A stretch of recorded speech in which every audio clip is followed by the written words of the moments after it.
little bit at least this scenario because we are a very diverse country. So I think that this should be also in the audiovisual content that we produce. And so I'd like to call Brigitte Monod. She's been a great collaborator for this forum, bringing a lot of talents to speak here and so and she's in charge of an institution. No, it's a non-for-profit. It's a non-for-profit organization. Yeah. And she's absolutely aware of also what is being done in Canada, what they are doing in Canada also to bring diversity into the audiovisual content. So, and then Karine will speak from her point of view as creator and actress, and Angelique from the point of view of unseen and what they're doing. And I pass the word to Brigitte. Okay. So it's a huge subject matter. So just to give you a little bit of background, everything started 3 years ago. So the Canadian industry and under the push of several groups like Women in View and other groups here in Quebec. So they came with statistics to the funding institutions, so to Telefilm and Canada Media Fund, and said, well, it doesn't work. Historically, if you have a look at the number of film you fund, female directors are not here, like in 16% of case. Same for writers. So you have to make changes. So the first institution to make changes was actually NFB, National Film Board. And they took a big statement, it was on March the 8th, I think, 2015, and they committed to have 50% of their productions made by women and allocate 50% of their budget to projects made by women. So they were the first to implement a gender equity measure. But for NFB, it's somewhat, I would say, easier in the sense that NFB is a producer and they have their own budgets and they choose the project they want to make. So for them, it was easier. Then, and I don't want to mix up. I won't bother you with statistics.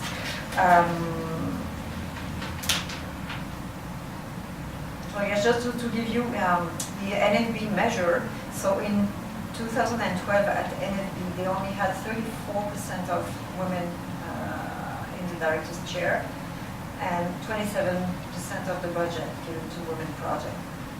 After their gender equity measures last March, so they implemented the measure in 2015, and in March, they had 47% of women directing projects and 46% of budget allocated to. So they basically reached their goals. Now they want to have this in other positions, like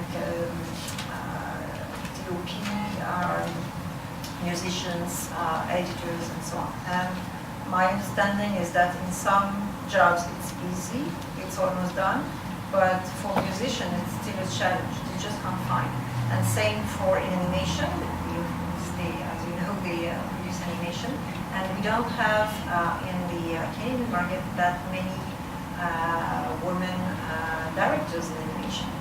It's a big challenge.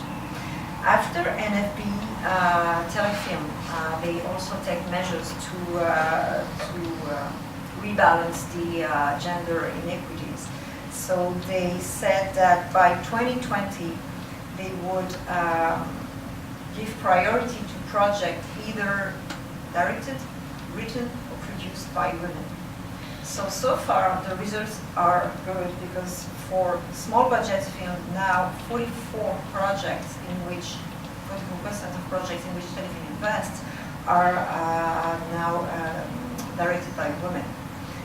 And 46% of the films had a writer, a female writer, and 51% were produced by women, which is not surprising because we have a lot of women producing in Canada now. So it's good results after 2 years, but it's still with small budget, and women are still struggling to access money when comes the time to produce 6, 7, 10 million film.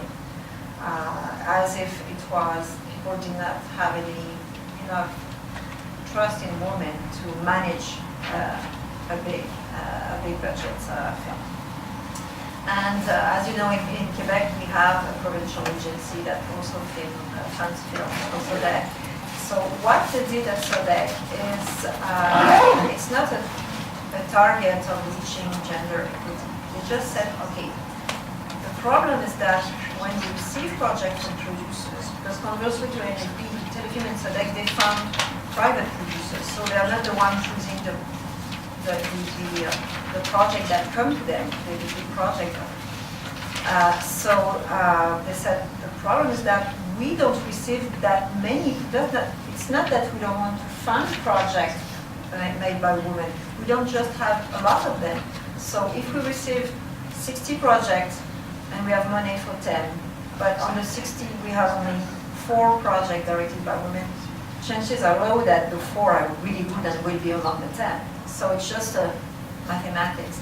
So they said to the producers, okay, you're only allowed to submit 1 project per application date.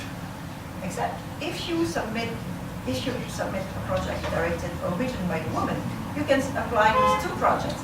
So they kept receiving many projects. So they discovered actually a lot of projects either directed or written by women, because the producers, when they were allowed to submit 1, because of unconscious bias, they used to push the boys' projects. So now they were allowed to, so that they had, a bigger basket of projects to choose from. So it made the difference. And I had the conversation with the director in charge of choosing project, and they received, and in some areas, women were totally absent, like in comedies. Women are very into documentaries, but in comedies or big dramas. And they said, well, because we asked for them, so suddenly we discovered very interesting comedies written by women. But they might have never been pushed by the producer before. So the shifts are, things are shifting to have more gender equity.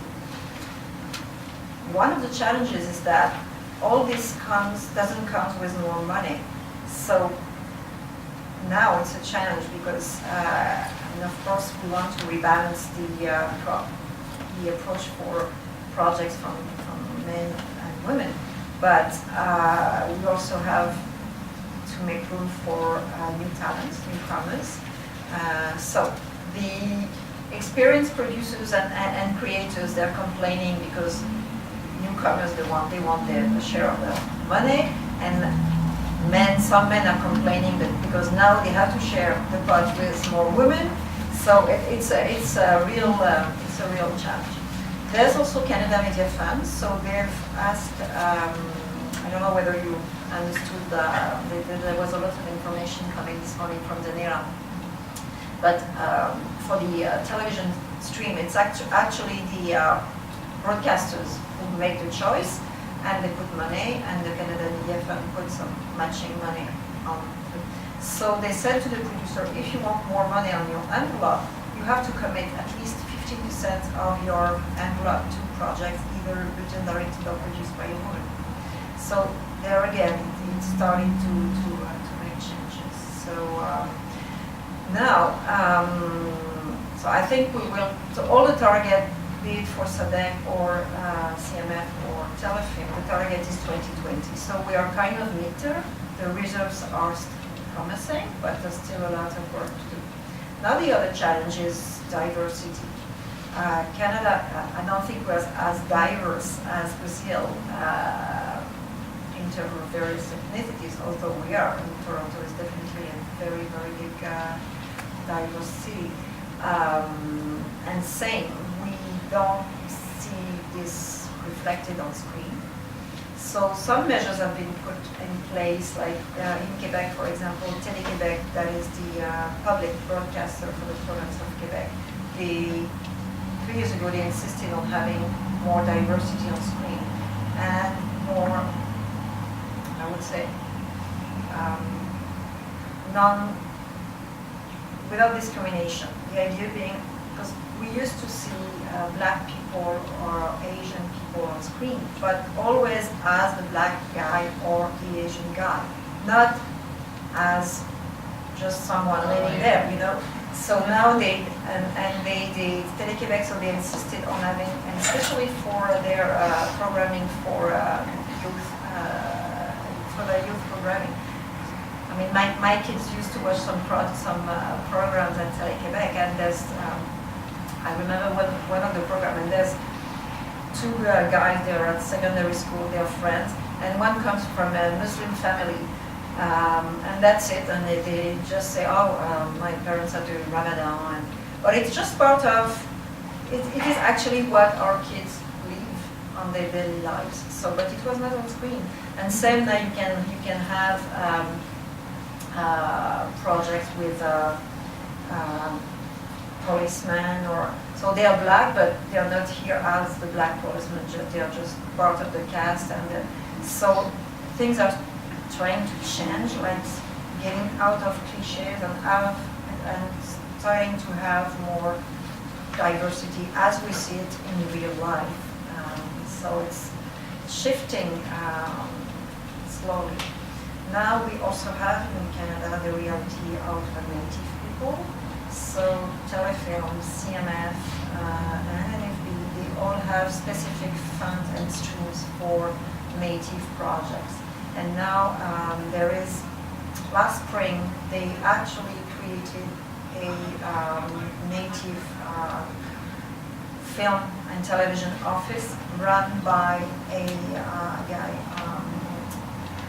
from, I don't remember what is his origin, but the idea, because people from First Nation, they used to say, well, our projects don't get funds. Well, first of all, it's not a huge industry, people working in this industry from First Nation, but they said, well, our projects don't get